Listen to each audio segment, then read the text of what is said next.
victoire sur les combats de ta destinée. Alors, vous devez savoir qu'il y a deux ennemis, deux catégories d'ennemis. Il y a des ennemis extérieurs et des ennemis intérieurs. Souvent, nous passons du temps à s'attaquer aux ennemis extérieurs. Nous oublions qu'il y a des ennemis intérieurs qui nous rongent et qui favorisent l'avortement de notre destinée. Donc, tel que tu es venu sur cette terre-là, laisse-moi te dire que tu n'es pas venu accompagner quelqu'un. C'est parce que Dieu a voulu faire quelque chose sur cette terre, cela a nécessité ta présence. Dis à ton voisin, tu n'es pas là par hasard. Laisse-moi te dire, même si ta grossesse, ta venue sur la terre n'a pas été préparée, prévue par tes parents, mais cela a été voulu par Dieu. Alléluia. Même si on te dit que toi tu es venu par accident, oui, par accident selon les hommes, mais pas selon Dieu. C'est Dieu qui l'a voulu. Si Dieu est capable d'accorder à une femme qui a atteint 2 fois la ménopause un enfant, alléluia, il peut donner aussi à quelqu'un qui est en mesure de concevoir un enfant, même s'il n'a pas préparé, même s'il n'a pas calculé. Il y a des gens qui disent, vous faites des enfants comme ça, il faut calculer. Bien aimé, il y a des orgies qui arrivent, vous ne savez pas les contrôler. Quand j'étais célibataire, je disais cela aux mariés. Mais quand moi-même je suis devenu marié, j'ai compris qu'il y a des orgies. Et ça t'apprendra à être sage, à ne pas trop parler, à ne pas trop critiquer quelqu'un qui est dans un domaine que tu n'as jamais atteint et expérimenté. Amen. Tu vois, tu ne m'as pas donné un amen. Donne-moi un amen glorieux. Oh non, il faut calculer bien, mais Dieu est mystérieux. Alléluia. Amen. Quand Dieu veut quelque chose, fais tout ce que tu peux faire, fais tes calculs. L'enfant viendra. Alléluia. Alors, je disais que la destinée, c'est le plan préétabli par Dieu. Tel que tu es là, tu n'es pas venu juste pour déambuler sur la terre. Tu as une mission. Et je l'ai toujours dit que je suis en mission sur la terre. Amen. Alléluia. Alors, ça sera un grand péché. Le grand péché, c'est de quitter cette terre sans avoir accompli c'est pourquoi Dieu t'a envoyé sur cette terre. Amen. Ne pas accomplir sa mission, tu prives aux autres leur épanouissement. Parce qu'en réalité, Dieu nous a créés pour être des solutions. C'est-à-dire que la solution au problème de l'autre se trouve en toi. Alors, quand toi, tu n'accomplis pas ta mission, tu prives aux autres leur solution. Alors, tu seras sévèrement jugé par Dieu. Lisons 2 textes qui vont nous aider à introduire ces sujets. Et je pense que nous continuerons à parler de ce sujet pendant même 2 semaines parce qu'il est très important que quelqu'un comprenne la valeur de sa destinée. Amen. Et tu dois comprendre qu'il est important de te battre pour vivre ta destinée. Amen. Lisons Éphésiens chapitre 2, verset 10 et Jérémie chapitre 1, verset 5. Éphésiens chapitre 2, verset 10, ça c'est la version Louis II. Vous y êtes? Lisons ensemble. 1, 2, 3, come on. Car nous sommes son ouvrage, ayant été créés en Jésus-Christ pour de bonnes œuvres, que Dieu a préparées d'avance, afin que nous les pratiquions. Jérémie chapitre 1 verset 5 et après nous allons lire la version Semeur. Avant que je t'eusse formé dans le ventre de ta mère, je te connaissais et avant que tu fusses sorti de son sein, je t'avais consacré, je t'avais établi prophète de nation. Prenons maintenant la version Semeur. Amen. Ce que nous sommes, nous le devons à Dieu. Car par notre union avec Jésus-Christ, Dieu nous a créés pour une vie riche d'œuvres bonnes qu'il a préparées à l'avance, afin que nous les accomplissions. Waouh! Dis à ton voisin, il y a 2 œuvres que Dieu a préparées en avance. Amen. Prenons maintenant Jérémie 1, verset 5. Avant de t'avoir formé dans le sein de ta mère, je t'ai choisi et avant ta naissance, je t'ai consacré, je t'ai destiné à être prophète pour les peuples. Amen. Jérémie dit ceci que avant que tu ne sois formé dans le ventre de ta mère, je te connaissais. et je t'avais déjà établi prophète. C'est-à-dire que quand Jérémie est né, même ses parents n'étaient pas au courant de ce qu'il devait devenir. Mais Dieu avait déjà tout tracé, Dieu avait déjà tout achevé concernant l'avenir de Jérémie sur la terre. Laisse-moi te dire, ta destinée, ce n'est pas aujourd'hui que Dieu va commencer. Quand Dieu te donne une promesse, cela ne veut pas dire que c'est à ce jour-là, ce moment-là, que Dieu commence maintenant à concevoir quelque chose par rapport à la promesse. Quand Dieu te donne une promesse, il te donne juste l'information de ce qu'il a déjà décidé avant que tu ne sois même formé.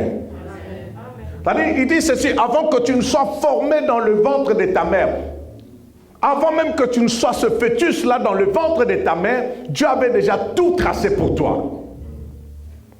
Même quand le monde te dit que tu ne vaux rien, tu n'as rien, laisse-moi te dire, aux yeux de Dieu, tu as un plan à exécuter. Donne-moi un amen gentil. Amen. Alléluia. Alors il dit que je t'avais déjà consacré. Ça veut dire que notre destinée, Dieu ne la trace pas, ou Dieu ne la conçoit pas le jour où on sort du ventre de notre mère. Mais Dieu l'a déjà conçu avant même que nous ne soyons formés. Alléluia. Si même les gens de ce monde prévoient des laïcs avant que l'enfant ne naisse, à combien plus forte raison notre Dieu? C'est-à-dire que Dieu a déjà prévu ta valise avant qu'il ne t'envoie dans la mer de l'existence. Dieu a déjà prévu ta valise. Donc quand tu es venu sur cette terre, j'aime bien quelqu'un qui a fait cette réflexion. Il dit que quand vous voyez l'enfant naître, il naît, les bras sont comme ça, croisés. Vous êtes d'accord avec moi? Qui a déjà vu l'enfant naître? As-tu déjà vu l'enfant naître avec les bras ouverts comme ça? L'enfant naît avec des bras comme ça, croisés. Oh, quelqu'un a bien interprété en disant, c'est le symbole qui montre que je viens dans ce monde avec des dons, je viens dans ce monde avec des cadeaux. Alléluia. C'est que Dieu ne m'a pas envoyé main vide. Dieu ne t'a pas envoyé pour déambuler inutilement sur cette terre. Dieu t'a envoyé avec des dons, avec des potentiels. Dieu t'a envoyé pour exécuter son plan. Alors tu n'es pas n'importe qui. Dis à ton voisin, je ne suis pas n'importe qui. Même si tu n'as pas connu ton père, cela n'est pas important. Même si tu n'as pas grandi avec ton père ni avec ta mère, cela n'est pas important. Ce qui importe, Dieu, c'est que tu puisses exister sur la terre des humains. Amen. Arrête tes excuses là. Je n'ai pas connu mon père, je n'ai pas connu ma mère, je n'ai pas grandi avec mon père, avec ma mère. Ce sont des fausses excuses. Amen. Et vous allez comprendre que ces choses font partie du combat de ta destinée. Amen. À un moment donné de la vie, les réalités voulaient me convaincre que je n'étais pas utile. Alléluia. Mais il y a un Dieu qui m'a montré que peu importe les réalités, tu es utile pour moi. Et tu es très important pour moi. C'est le premier point. Dis à ton voisin, tu es son ouvrage. C'est-à-dire que Dieu t'a créé à son image. Vous êtes d'accord avec moi? Il y a deux réalités ici. Nous avons été créés comme tout être normal, ayant en nous la sémence ou la nature adamique. Mais il y a une deuxième chose qui s'est passée. La Bible déclare ceci que car par notre union avec Jésus-Christ, Dieu nous a créés pour une vie riche de bonnes œuvres. Nous sommes l'ouvrage de Dieu et Dieu nous a créés en Jésus-Christ. Il y a deux choses que nous devons comprendre. La première des choses, c'est que Dieu nous a créés normalement comme étant descendants d'Adam, ainsi de suite. Mais deuxièmement, en Christ, nous naissons de nouveau. Il y a une autre naissance. Alléluia. C'est qu'il y a des choses que tu ne peux pas accéder, auxquelles tu ne peux pas accéder si tu n'es pas de nouveau, si tu n'expérimentes pas la deuxième naissance. C'est ce que Dieu a dit, Jésus a dit à Nicodème. Personne ne peut naître d'eau et d'esprit. Alléluia. Si tu n'es né d'eau et d'esprit, tu ne pourras pas voir le royaume. Vous comprenez ces choses? C'est-à-dire qu'il y a des choses que tu peux voir, que tu ne peux pas voir, que tu ne peux pas vivre, expérimenter, si tu n'expérimentes pas la deuxième naissance. La première naissance, c'est la naissance normale. Dieu t'a créé en tant qu'un être humain. La deuxième naissance, là, tu nais comme un enfant de Dieu. Et maintenant, quand nous naissons en Christ, le Seigneur nous reconnecte maintenant à notre destinée initiale. Les bonnes œuvres qu'il a prévues en avance. Ce n'est pas le jour où tu as reçu Christ que Dieu commence à prévoir les bonnes choses. Il les a déjà prévues depuis. Alléluia. Voilà pourquoi il dit à Jérémie, avant que tu ne sois formé dans le ventre de ta mère, c'est-à-dire que quand il est né païen, mais Dieu l'avait déjà établi comme prophète. C'est ainsi qu'il faut faire attention. Tu peux voir quelqu'un être païen aujourd'hui, tu ne connais pas le lendemain. C'est peut-être le plus grand prophète de la nation. Oh, quelqu'un ne m'a pas donné un amen bien. Donne-moi un amen glorieux. Donne-moi un amen puissant. Tu peux voir quelqu'un nager, boire et manger le péché, mais vous ne savez pas peut-être son avenir. Dieu cache souvent l'avenir à notre entourage. Quelqu'un ne m'a pas donné un amen bien. Il faut faire attention. Donne-moi un amen bien. Dis à ton voisin, regarde-moi bien. On ne sait jamais. Alors, il y a des bonnes œuvres. Alors, quand nous nous connectons, quand nous recevons Christ comme Seigneur et Sauveur, Dieu nous reconnecte à notre destinée. Est-ce qu'il y a-t-il quelqu'un qui a déjà reçu Christ comme Seigneur et Sauveur ici? Je ne demande pas s'il y a quelqu'un qui vient à l'église. Je ne demande pas si quelqu'un vient à l'église, si tu viens à l'église, si tu travailles dans un département. Je demande s'il y a quelqu'un qui a reçu Christ comme Seigneur et Sauveur en ces lieux. Si tu es là, j'aimerais t'annoncer une très bonne nouvelle. Peu importe ce que tu vis, Dieu t'a déjà reconnecté à ta destinée initiale. Quelqu'un ne m'a pas donné un amen. Donne-moi un amen glorieux. En réalité, je l'ai toujours dit que je ne deviendrai pas millionnaire, mais je le suis déjà. Parce qu'avant même que je ne sois formé dans le ventre de ma mère, Dieu m'a déjà destiné à être un millionnaire. Donc quand vous me cherchez dans la liste des pasteurs pauvres, n'allez pas me voir, vous n'allez pas me voir. Je suis donc, avant même que je n'embrasse le ministère, je sais déjà que Dieu m'a déjà destiné à être un pasteur riche. Amen. Même si tu ne me soutiens pas avec un amen, c'est comme ça. Alors, ça ne sert à rien de combattre quelqu'un quand il est en train de vivre la manifestation, l'accomplissement de prophéties. Chacun a sa destinée. Tu touches à la destinée d'une personne. Quand tu combats une personne, rassure-toi d'abord que Dieu l'a rejeté. Ou Dieu n'est plus avec lui. Mais si la personne est en train de vivre le processus de Dieu, bien aimé, tu le touches, tu touches à Dieu. Parce que Dieu ne voudra jamais échouer dans ce processus. Ah, dis à ton voisin que je ne suis pas n'importe qui. Dieu, tel que tu es là, tu renfermes le plan divin. Peu importe ton âge, enfant, jeune, grand, vieux, vieillard, tout le monde a une mission. Chacun de nous a une mission. Et tu peux même l'accomplir à 80 ans, à 90 ans. Tu peux accomplir ta mission. Est-ce que vous êtes d'accord avec moi? Dis à ton voisin que je ne suis pas n'importe qui. Alors, je vais aller rapidement. Puisque nous parlons de combat, laisse-moi te dire que, alors, ta destinée fait de toi une cible de l'ennemi. Donc, la plupart des combats que tu vis dans ta vie, ce n'est pas parce que tu es trop intelligent, tu es trop belle, mais c'est parce que Dieu a placé un programme dans ta vie. C'est ce programme-là qui inquiète l'ennemi. Le diable n'a pas peur de ton présent, le diable a peur de ton avenir. Alors, la Bible déclare ceci, que quand l'enfant Jésus est né, Hérode était troublé. Qu'est-ce qui a troublé Hérode? C'est le message qu'on lui a dit que le roi des Juifs vient de naître. Ce n'est pas le bébé qui faisait trembler, mais c'est le futur de ce bébé qui faisait trembler Hérode. Ce qui fait trembler l'ennemi dans ta vie, ce n'est pas ton présent, c'est ton futur. Ton amen là me dérange un peu. Alors voilà pourquoi le diable va tout faire pour que toi-même, que tu sois l'initiateur de l'avortement de ta destinée. Le diable n'a aucun pouvoir d'avorter ta destinée. C'est toi qui lui donnes le pouvoir de le faire. Est-ce que tu comprends cela? Amen. Le diable n'a aucun pouvoir de détruire le plan divin dans ta vie. S'il veut le détruire, il veut le faire par toi. Il faudrait que toi-même tu lui donnes l'autorisation de le faire. Parce que tout ce que Dieu bâtit est indestructible. Amen. Alléluia. Oh, dis à ton voisin, Dieu t'a conçu pour accomplir son plan.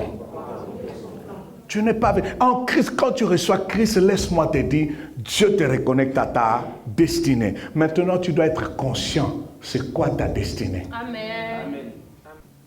C'est très important. Parce qu'il y a beaucoup de gens qui sont là, qui ne savent même pas pourquoi ils sont là. Même quand tu viens à l'église ici, tu ne sais pas pourquoi tu viens à l'église. Alors, dans la destinée d'une personne, Dieu a même programmé des relations. Dieu a même prévu déjà une famille. C'est-à-dire que Dieu sait que tu dois naître dans telle famille. Même si c'est une famille remplie de sorciers. Mais Dieu sait le pourquoi. Il a lui-même décidé ainsi que tu naisses que tu viennes de cette famille-là. Donc, dans ta destinée, il y a même des relations que Dieu a déjà préétablies. Il y a même des gens que Dieu a déjà préétablis.